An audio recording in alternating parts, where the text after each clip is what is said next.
Auditeurs ani yatuma ayo bisimila DMS TV sanfɛ foli an tanu b'an kanubaga n'a lamɛnbagaw bɛɛ lajɛlen Mali kɔnɔ ani Mali kɔ kan bi ye alamisa avril kalo tile 9 san 2026 an ka don kibaru ni o wagati selen san'an ka da se an ka bi kunnafoniba ma ni ka olu dɔw tulo kan an bɛ hakili lajigin k'aw bɛ se k'an dɛmɛ ni kunnafoniya ni kanina carilen ani k'aw kilinaw di hakilina diyarɔ la wale kɔfɛ bi kunnafoniba min b'an bolo ni ka olu dɔw tulo kan dɔw bɛ tali kɛ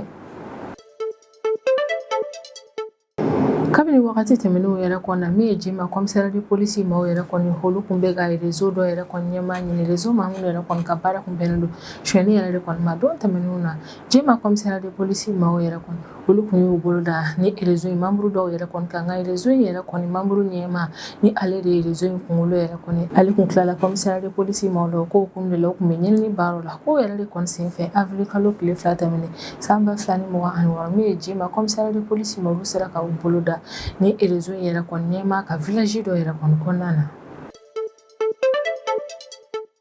an bɛ wagati min na i n'a fɔ ko bi min ye an ka Mali autorité olu kɔni cɛsirilen bɛ ka fɛɛrɛ bɛɛ lajɛlen latigɛ walasa min yɛrɛ kɔni ye minɛ ɲumanw ye k'o di an ka Mali fɛntigilakaw ma ka d'a kan ka sanga ni banbaci wale maaw yɛrɛ kɔni ka wale juguya ka kan sanga ani wagati min an ka Mali fɛntigilakaw yɛrɛ kɔni olu ka minɛnkɔrɔw yɛrɛ kɔni sɔrɔ ni ka jaabi kɛ ka ɲɛsin banbaci wale maaw ka wale jugu ma o ko hukumu de la ko don tɛmɛnenw na min an ka Mali autorité olu kɔni ye moto caman san ni ka o di an ka Mali groupement tactique interarmée caman yɛrɛ kɔni ma ni moto nin dira nin Mali yɛrɛ kɔni ma walasa ka se ka u dɛmɛ banbaci wale maaw kɛlɛli la kosɛbɛ ale ni ka se ka u ka capacité yɛrɛ kɔni renforcer kosɛbɛ kɛlɛkɛyɔrɔ la tarata tɛmɛnen avril kalo tile 7 san 2026 ni don kofɔlen yɛrɛ de kɔni sufɛla fɛ min yɛrɛ kɔni kun ye Donald Trump ale ka ultimatum yɛrɛ kɔni kun date kun bɛ ban Iran ka ko hukumu yɛrɛ kɔni na yanni ni ultimatum kofɔlen yɛrɛ kɔni date ka ban min ye Donald Trump ye ale kɔni bɔra ni ka laseli kɛ k'a yira k'a fɔ k'an bɛ wagati min na i n'a fɔ ko bi ko min yɛrɛ kɔni ye Iran ale ni États-Unis ni Israël yɛrɛ kɔni k'u bɛnna cessez-le-feu dɔ yɛrɛ kɔni kan cessez-le-feu min yɛrɛ kɔnɔna na kɛ dɔgɔkun 2 kuntagala kɔnɔna na min yɛrɛ kɔni Donald Trump ale kɔni y'a yira k'a fɔ ko nin dɔgɔkun 2 kuntagala kɔnɔna na min ye Israël ale ni États-Unis olu si tɛ attaque kɛ ni ka ɲɛsin Iran ma wa min fɛnɛ ye Iran ale tɛ attaque kɛ ni ka ɲɛsin jamana fila nin yɛrɛ kɔni ma ko wa min fɛnɛ Iran min ye détour d'Ormuz yɛrɛ kɔni a bɛ nin yɔrɔ kofɔlen in dayɛlɛ walasa bateau minnu yɛrɛ kɔni fan bɛ pétrole la n'u bloqué don détour d'Ormuz la olu ka se ka tɛmɛ cogoya min yɛrɛ kɔni na an bɛ wagati min na i n'a fɔ o ye min États-Unis député dɔ ye ni ale tɔgɔ ye John Larson yɛrɛ kɔni ale kɔni y'a yira k'a fɔ k'an bɛ wagati min na i n'a fɔ ko bi ko min yɛrɛ kɔni Donald Trump n'o ye États-Unis jamana ɲɛmaa ye ko kɔni bɛ ka ko minnu yɛrɛ kɔni kɛ États-Unis jamana kɔnɔna na jogo min bɛ nin ma kofɔlen na ale ni États-Unis ni Iran ka kɛlɛ ko hukumu yɛrɛ kɔnɔ na Donald Trump ye kɛlɛ in yɛrɛ kɔni gérer cogo min ko ko in yɛrɛ kɔni ma ɲɛ ko yɛrɛ de kɔni ko hukumu na olu kɔnɔna na fɛɛrɛ latigɛ ni ka article de destitution dɔ yɛrɛ kɔni bila Donald Trump contre la walasa min yɛrɛ kɔni Donald Trump ale ka se ka wuli ka bɔ États-Unis jamana ɲɛmaaya la ka d'a kan maa kofɔlen yɛrɛ kɔni bɛ ka ko dɔw kɛ jamana in kɔnɔna na ko minnu yɛrɛ kɔni tɛ bɛn an bɛ wagati min na i n'a fɔ kunnafoni teliman dɔ yɛrɛ kɔni y'a yira k'a fɔ ko min yɛrɛ kɔni ye Donald Trump ye ko ale a kan sɔsɔ ka d'a kan i n'a fɔ bɛɛ lajɛlen b'a kalama cogo min yɛrɛ kɔni ye Donald Trump ale kɔni kun ye cessez-le-feu tɛmɛ ani Iran ɲɔgɔn cɛ la mais min yɛrɛ kɔni ye Donald Trump ye ale a kan sɔsɔ ka d'a kan kunu araba avril kalo tile 8 san 2026 min yɛrɛ kɔni États-Unis ale ni Israël yɛrɛ kɔni olu taara frappe kɛ ni ka ɲɛsin Iran ka pétrole raffinerie yɔrɔ dɔ yɛrɛ kɔnɔna na ni o yɔrɔ kofɔlen bɛ Lavan île yɛrɛ kɔnɔna na ni yɔrɔ kofɔlen bɛ Iran jamana de kɔnɔna na wali min yɛrɛ kɔni kɛra sababu ni ka maa caman dabaliya ba ka d'a kan maaw yɛrɛ kɔni kun sigilen don n'a ye k'a fɔ ko nin ye kɛlɛ in bannen ye sabula min ye cessez-le-feu ye o kun tɛmɛna jamana fila ninnu ni ɲɔgɔn cɛla la ni kunnafoniba nin de bɛ an bolo kɔrɔ bi an bɛna minnu walawala aw ye bidon kibaru kɔnɔna na min yɛrɛ kɔni an ka lakana tigilamaaw olu cɛsirilen bɛ ka fɛɛrɛ bɛɛ lajɛlen latigɛ walasa min an Mali jamana kɔnɔdenw n'an bololafɛw ka se k'an ka lakana sabati jamana in fantan naani bɛɛ lajɛlen na o ko hukumu de la sanga ani wagati Mali yɛrɛ kɔni bɛ wuli ka opération kɛ o sigiyɔrɔw la walasa ka se ka jamana kɔnɔdenw n'u bololafɛw ka lakana sabati maa kuntanw yɛrɛ kɔni ka kow kɔlɔlɔ ma ko min ye Jema commissaire de police maaw ye ni o ɲɛmɔgɔya yɛrɛ kɔni bɛ commissaire Jibril Sanu yɛrɛ de kɔni bolo a kɔni yala k'a fɔ ko don tɛmɛnenw na k'ale n'a ka cɛdenw k'olu ye dankari gang maa dɔw yɛrɛ kɔni ka baara la ni gang caman yɛrɛ kɔni kun bɛ ka walejugu kɛ an ka jamana route nationale yɛrɛ kɔni kan ni binkani walew kɛlen ka ɲɛsin voyagekɛlaw ma ni sira kofɔli ninnu kan ko avril kalo tile 2 tɛmɛnen de san 2026 min yɛrɛ kɔni Jema commissariat de police cɛdenw yɛrɛ kɔni olu sera ka u bolo yɛrɛ kɔni da ni gangi yɛrɛ kɔni ɲɛmaa yɛrɛ kɔni kan wale min yɛrɛ kɔni kɛra lafiyaba ye an ka jamana voyagekɛlaw yɛrɛ kɔni bolo ka d'a kan ni dɔw yɛrɛ kɔni bɔlen bandi maaw ka attaque la ni sira ninnu sanfɛ a kɔni yira la k'a fɔ ko nin gang kofɔlen yɛrɛ kɔni kɔnɔna maa 7 de bɛ yen ko ani maa 7 ninnu ka baara yɛrɛ kɔni kun bɛnnen don suɲɛni baaraw yɛrɛ de kɔni ma siraw la sira minnu yɛrɛ kɔni bɛ Jema ni Bamako ale ni Jema ni Kayi ni ɲɔgɔn cɛla yɛrɛ kɔni na ko wa ni maa 7 ni yɛrɛ kɔni kun b'u ka binkani walew yɛrɛ kɔni kɛ ni maramafɛnw ye ka maaw yɛrɛ kɔni lasira walasa ka se ka u bololafɛnw yɛrɛ kɔni minɛ u la ni sira kofɔlen ninnu sanfɛ ko marisi kalo tile 8 ale ni marisi kalo tile 11 ni ɲɔgɔn cɛla yɛrɛ kɔni na min ye Jema commissariat de police maaw yɛrɛ kɔni kɔ olu to opération yɛrɛ de kɔni na u sera ka u bolo la ni gangi yɛrɛ kɔni maa 6 kan o yɛrɛ de kɔni kɔfɛ gangi yɛrɛ kɔni maa kun tora maa 1 ye ni a kun yiralen don k'a fɔ ko maa kofɔlen yɛrɛ de kɔni gangi ɲɛmaa ye o ko hukumu yɛrɛ de kɔni na min yɛrɛ kɔni Jema commissariat de police maaw ye olu kun ye sɛgɛsɛgɛli baaraw ale ni wulikajɔbaw yɛrɛ kɔni kɛ walasa ka se ka gangi yɛrɛ kɔni ɲɛmaa yɛrɛ kɔni ye teliya la ka d'a kan ni maa kofɔlen yɛrɛ kɔni kun tunnen na a kun bolila ni ka taa dugu yɔrɔ dɔ la sabula a y'a dɔn k'a fɔ ko min yɛrɛ kɔni ye commissariat maaw ye k'u bɛ a kɔ ko avril kalo tile 2 tɛmɛnen san 2026 min yɛrɛ kɔni ye Jema commissariat de police brigade de recherche maaw ye olu renseignement kɛrɛnkɛrɛnnen dɔ yɛrɛ de kɔni sɔrɔ o renseignement kɛrɛnkɛrɛnnen yɛrɛ de kɔni kɔfɛ min ye brigade de recherche maaw yɛrɛ kɔni olu sera ka ni gangi yɛrɛ kɔni ɲɛmaa yɛrɛ kɔni yɔrɔ dɔn gangi yɛrɛ kɔni ɲɛmaa kɔni yiralen don k'a fɔ k'ale si bɛ san 23 de la ko gangi yɛrɛ kɔni ɲɛmaa bolo taara da ale yɛrɛ kɔni ka village dɔ la village min yɛrɛ kɔni Jema tɛ tɛmɛ kilomètre 40 yɛrɛ kɔni kan ni maa kofɔlen yɛrɛ kɔni kun tan bɛ i dogo ni village yɛrɛ kɔni kɔnɔna na sabula a kun bɛ ka a dogo polisiw yɛrɛ kɔni na ko wagati min Jema commissariat de police cɛdenw yɛrɛ kɔni bɛ u bolo da gangi yɛrɛ kɔni ɲɛmaa kan ni village kofɔlen yɛrɛ kɔni kɔnɔna na u b'a minɛ wagati min na o y'a sɔrɔ fɛn caman yɛrɛ kɔni kun bɛ maa in bolo fɛn min yɛrɛ kɔni y'a yira commissariat cɛlaw la k'a fɔ ko tiɲɛ yɛrɛ kɔni na ko ni maa kofɔlen ka baara bɛnnen don suɲɛni yɛrɛ de kɔni ma sirabaw kan fɛn min kun bɛ gangi yɛrɛ kɔni ɲɛmaa bolo kɛrɛnkɛrɛnnenya la o de ye marifa 2 muru 1 ale ni baga caman ni baga kofɔlen nin yɛrɛ kɔni kun don bɛ maa kofɔlen fɛ walasa ka se ka a yɛrɛ kɔni lakana a ka binkani wale ninnu kɔnɔna na min yɛrɛ kɔni commissaire Jibril Sanu ni ale de Jema commissariat de police ɲɛmaa yɛrɛ kɔni ale ye a ka cɛdenw yɛrɛ fɔ kosɛbɛ u ka cɛsiriyalen don u ka baara kɛ ko ɲuman na ni opération in senfɛ ka d'a kan k'ale ka cɛdenw ka cɛsiriyalen don u ka baara kɛ ko ɲuman o yɛrɛ de kɔni kɛra sababu ye ni an ka jamana siraba minnu yɛrɛ kɔni bɛ ni o siraba nin yɛrɛ kɔni ka feere ni sanuko baaraw bɛ kɛ yen nɔ min ale ka cɛdenw sera ka o siraba nin lakana sabati wale min bɛ kɛ sababu ye ni ka population yɛrɛ kɔni ka lakana sabati o yɔrɔ kofɔlen ninnu sanfɛ nka Jema commissariat de police ɲɛmaa yɛrɛ kɔni bɛ hakilinajigɛ k'a yira k'a fɔ ko min yɛrɛ kɔni jamana ka lakanako yɛrɛ kɔni k'o ye jamana kɔnɔden kelen kelenna bɛɛ lajɛlen kun kan ko wa min se yɛrɛ kɔni ye k'o ye jamana ka lakana sabatiliko la o kan ka k'o kɛ ko yɛrɛ de kɔni na halisa ale bɛ laɲini kɛ jamana kɔnɔdenw fɛ k'an ka continuer an ka collaboration yɛrɛ kɔni tɛmɛ ani an ka lakana tigilamɔgɔw ni ɲɔgɔn cɛla la ni dénonceli yɛrɛ kɔni kɛlen n'a bisigara maa min yɛrɛ kɔni ka ko kɛtaw yɛrɛ kɔni na k'an ka gɛrɛ an ka lakana tigilamɔgɔw la joona an ka t'o signaler n'o yɛrɛ kɔni kɛra min ye lakana tigilamɔgɔw ye olu fɛnɛ bɛ se an jamana kɔnɔdenw ka lakana yɛrɛ kɔni sabati jamana in fantan naani bɛɛ lajɛlen na walasa ka se ka fɛɛrɛ latigɛ min yɛrɛ kɔni an ka Mali fintigilakaw ye kɛrɛnkɛrɛnnenya la minnu cɛsirilen don kɛlɛkɛyɔrɔw la walasa Mali jamana kɔnɔdenw n'u bololafɛnw lakana ka se ka sabati walasa min yɛrɛ kɔni an ka o Mali fintigilakaw yɛrɛ kɔni ka minɛn ɲumanw di u ma minɛn minnu yɛrɛ kɔni bɛ se ka fanga di ma ni yɛrɛ kɔni ma kɛlɛkɛyɔrɔ la ko min yɛrɛ de kɔni na ko direction du matériel des hydrocarbures et du transport des armées ni o ye DMHTA maaw yɛrɛ kɔni a kɔni yirala k'a fɔ ko tarata tɛmɛnen avril kalo tile 7 san 2026 ni maa min yɛrɛ kɔni ye moto caman yɛrɛ kɔni di an ka Mali fintigilakaw yɛrɛ kɔni ma walasa ka se ka u dɛmɛ kɛlɛkɛyɔrɔw la kosɛbɛ ko cérémonie min yɛrɛ kɔni senfɛ ni moto in yɛrɛ kɔni dira an ka ni fintigilakaw yɛrɛ kɔni ma ko cérémonie yɛrɛ kɔni kɛyɔrɔ la min ye chef d'état-major général des armées ni o ye général de division Umar Jara ale kun bɛ yen colonel major Musa Demi ni ale de ye DMHTA directeur adjoint yɛrɛ kɔni ale fɛnɛ kun bɛ yen fo ka taa se an ka fintigilaka bolofaraw yɛrɛ kɔni ka groupement ɲɛmaa caman caman yɛrɛ kɔnɔ ma olu bɛɛ lajɛlen yɛrɛ kɔni kun bɛ nin moto di yɔrɔ in cérémonie kɛyɔrɔ yɛrɛ kɔnɔ na nin moto dili min yɛrɛ kɔni filɛ nin ye an ka Mali fintigilaka dɔw yɛrɛ kɔni ma o kɔni bɛ tali kɛ an ka Mali furancɛ fanga autorité ma u ka cɛsiri baaraw la walasa ka se ka fɛɛrɛ latigɛ ka fintigilaka bolofara dɔw sigi an ka jamana kɔnɔ na minnu b'u ka baara kɛ moto de sanfɛ ni o bɛ kɛ sababu ye k'o maa yɛrɛ kɔni teliya u ka opération kɔnɔ na wa u bɛ se ka don wo caman yɛrɛ kɔni kɔnɔ na an ka Mali autoritéw de kɛn bɛ ni ka fɛɛrɛ latigɛ kɛ ka moto ɲumanw yɛrɛ kɔni di o maa yɛrɛ kɔni ma walasa u ka se ka banbaci walima kɛlɛ cogo ɲuman na ni ye général de division Umar Jara ni ale ye an ka chef d'état-major des armées yɛrɛ kɔni ale bɛ kuma nin cérémonie kɛyɔrɔ in na a ka kumaw kɔnɔna na a ye miniti kelen tasibila yɛrɛ kɔni kɛ k'o kɛ hommage ni ka ɲɛsin an ka Mali fintigilakaw yɛrɛ kɔni ma minnu tora kɛlɛkɛyɔrɔw yɛrɛ kɔni na o tɛmɛlen kɔfɛ a sɔrɔla k'a perepere latigɛ ni fintigilaka ninnu yɛrɛ kɔni ye k'a fɔ ko ni moto min yɛrɛ kɔni dilen filɛ u ma o kɔni ye an ka Mali ministre d'état lafasali ministre ni o ye général de corps d'armée Sadio Kamara yɛrɛ kɔni ko ni moto in yɛrɛ kɔni dili maa ninnu ma k'o ye fierté ba ye o bolo a b'a disi gosi n'a ye kosɛbɛ wa chef d'état-major des armées ale bɛ hakilaji kɛ ni maa ninnu ye k'a fɔ ko ni moto minnu yɛrɛ kɔni dilen filɛ nin ye u ma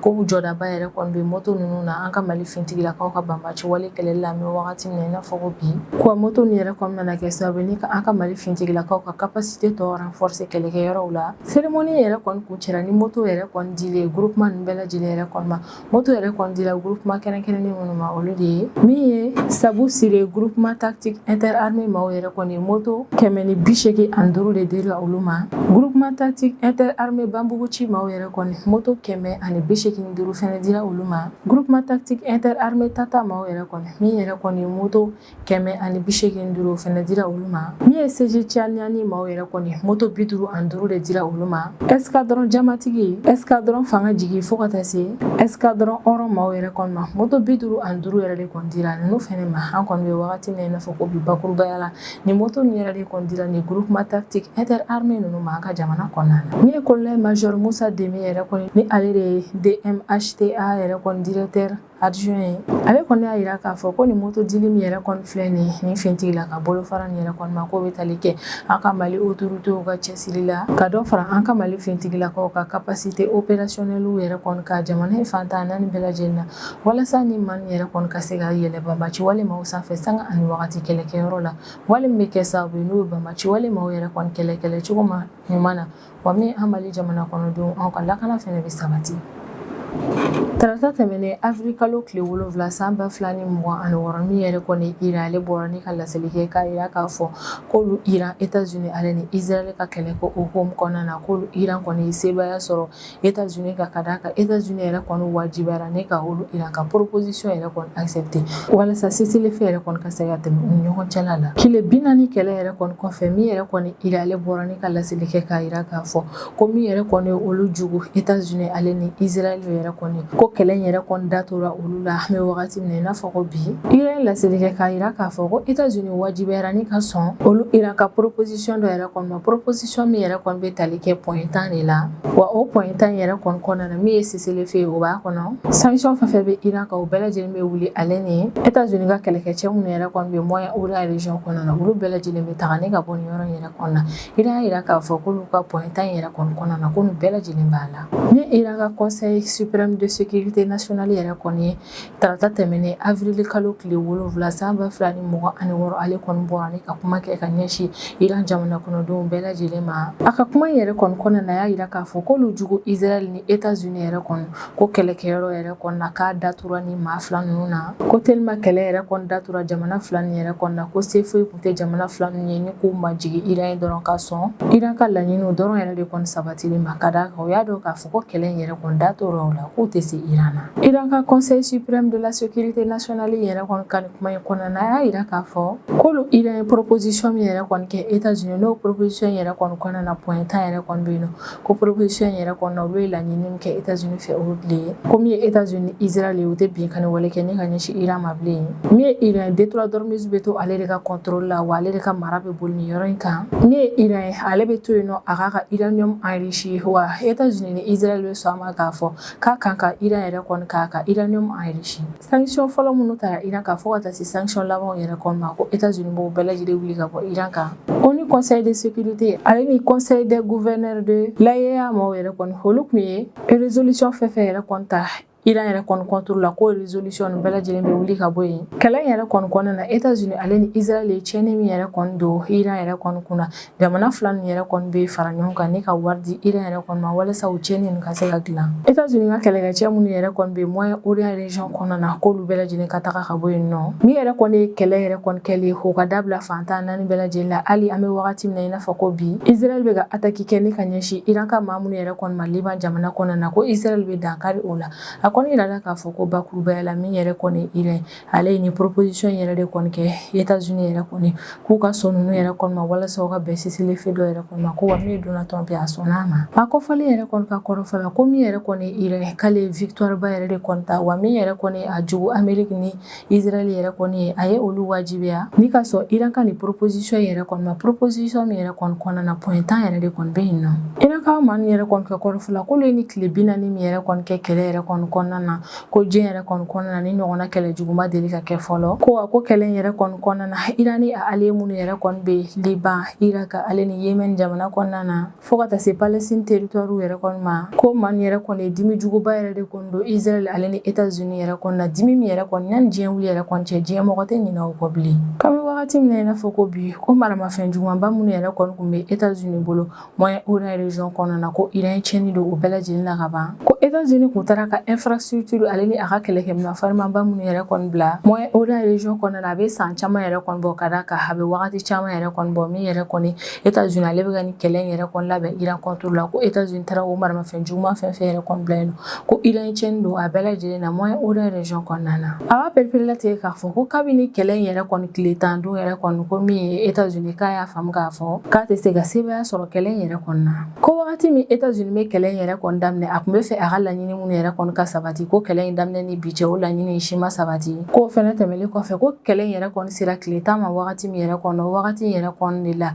min États-Unis ale y'a faamu k'a fɔ ko se foyi yɛrɛ kɔni tɛ ale ye ni ka sebaya sɔrɔ Iran kan ni kɛlɛ in yɛrɛ kɔni kɔnɔna na ko yɛrɛ de kɔnɔna kabini kɛlɛ in yɛrɛ kɔni daminɛna min ye États-Unis ale ye fɛɛrɛ sugu bɛɛ lajɛlen latigɛ sira bɛɛ fɛ k'a essayer k'a bɛ cessez-le-feu yɛrɛ kɔni ɲini Iran fɛ nka olu Iran yɛrɛ de kɔni tun tɛ k'a lamɛn. Iran ka kɔrɔfɔ yɛrɛ kɔnɔna ko wagati min États-Unis bɛ kɛlɛ in yɛrɛ kɔni daminɛ k'a kun bolo ko kabini kɛlɛ in yɛrɛ kɔni bɛ daminɛ ko États-Unis bɛ se ka sebaya sɔrɔ Iran kan ka da kan k'a kun bɛ États-Unis kɔnɔ k'a fɔ ko missile ale ni drone min yɛrɛ kɔni bɛ Iran bolo ko kabini kɛlɛ in yɛrɛ kɔni daminɛ na ko États-Unis bɛna o bɛɛ lajɛlen tiɲɛ ko a min yɛrɛ kɔni ye Israël yɛrɛ kɔni premier ministre ni o ye Benjamin Netanyahu ko yɛrɛ de kɔni ye Donald Trump lagalagatɔ in yɛrɛ kɔni nɛgɛnɛgɛ k'a fɔ ɲɛna ko ni Donald Trump yɛrɛ kɔni donna kɛlɛ in kɔnɔna na ko min yɛrɛ kɔni ye Iran ye k'a bɛ Iran ko yɛrɛ kɔni ban ko min ye Benjamin Netanyahu k'ale de ye Donald Trump yɛrɛ kɔni nɛgɛnɛgɛ nin ko in na ka da kan Donald Trump yɛrɛ kɔni fɛnɛ tɛ kalama. Iran ka laseli yɛrɛ kɔni bɛ kɛ wagati dɔ la o y'a sɔrɔ wagati damadɔni ka kɔn o ɲɛ min yɛrɛ kɔni ye Donald Trump ye ale kun bɔra ni ka laseli kɛ ko kɛlɛ min yɛrɛ kɔni bɛ olu ni Iran yɛrɛ kɔni ɲɔgɔn cɛ la k'u bɛna kɛlɛ in yɛrɛ kɔni jɔ dɔgɔkun 2 kuntagala kɔnɔna na ko wa olu sɔnna o ko in yɛrɛ kɔni ma ko o ko jaabi la min fɛnɛ ye Iran yɛrɛ kɔni ye ale bɛ Detroit Dormuz dayɛlɛ o dɔgɔkun 2 in kɔnɔna na walasa bateau minnu yɛrɛ kɔni pétrolema bloqué bɛ yɔrɔ in na olu ka se ka tɛmɛ. An kɔni bɛ wagati min na i n'a fɔ ko bi maa caman yɛrɛ kɔni nisɔndiyalen don k'a yira k'a fɔ ko min yɛrɛ kɔni ni kɛlɛ ye ko bannen filɛ nin ye jamana fila nin yɛrɛ kɔni ɲɔgɔn cɛla yɛrɛ kɔni na ko min yɛrɛ kɔni ye Donald Trump ale sɔnna cessez-le-feu yɛrɛ kɔni ma bɛ wagati min na i n'a fɔ ko bi nka Iran autorité mɔgɔw kɔni y'a yira k'a fɔ ko n'a taw ta k'u ka n'u sigi k'u da o hakili fila yɛrɛ kɔni kan k'alisa u ɲɛ yɛlɛlen ka to ka da kan min yɛrɛ kɔni Israël ale ni États-Unis yɛrɛ kɔni k'u bɛ se ka wuli ni ka ko k'u la wagati bɛɛ lajɛlen na ko yɛrɛ de kɔni halisa a kana kɛ Iran mɔgɔw kɔnɔ k'a fɔ ko kɛlɛ in banna ko tant que min yɛrɛ kɔni ye Iran ye ale ka condition bɛɛ lajɛlen yɛrɛ kɔni ma sabati ko Iran man kan tɛ k'a bila a kunna ko kɛlɛ in yɛrɛ kɔni banna.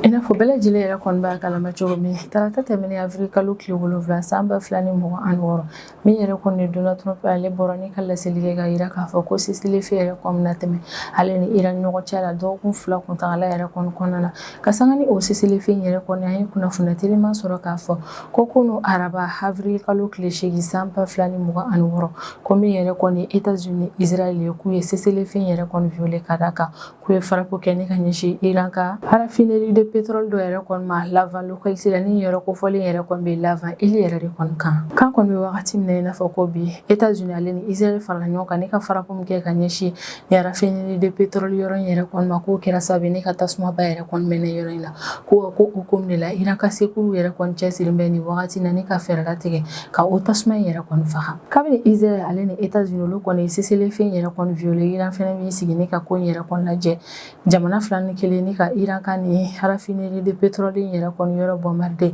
damadɔni o kɔfɛ min fɛnɛ Iran ye ale fɛnɛ missile ale ni drone yɛrɛ kɔni fili ka taa Émirats Arabes Unis ale ni Koweït jamana kɔnɔna na ko kɛ jaabi yɛrɛ kɔni ni ka ɲɛsin jamana fila ni yɛrɛ kɔni kan ni violation yɛrɛ kɔni ma bɛ wagati min na i n'a fɔ ko bi ni yɔrɔ yɛrɛ kɔni na an kɔni bɛ min yɛrɛ kɔni kalama o de ye k'a fɔ ko min ye États-Unis Israël k'u y'u dalakan sɔsɔ ne ka cessez-le-feu yɛrɛ kɔni violé nka kabini ni wale yɛrɛ kɔni kɛra jamana ninnu si yɛrɛ kɔni ma bɔ ne ka déclaration yɛrɛ kɔni kɛ a bɛ se ka kɛ wagati nataw la maa yɛrɛ kɔni bɛ bɔ ne ka déclaration kɛ n'u yɛrɛ kɔni bɔra ne ka déclaration kɛ n'u ye kuma minnu yɛrɛ kɔni lase o kɔnɔna na an bɛ bɔ ne ka na o kuma minnu yɛrɛ kɔni lase aw ma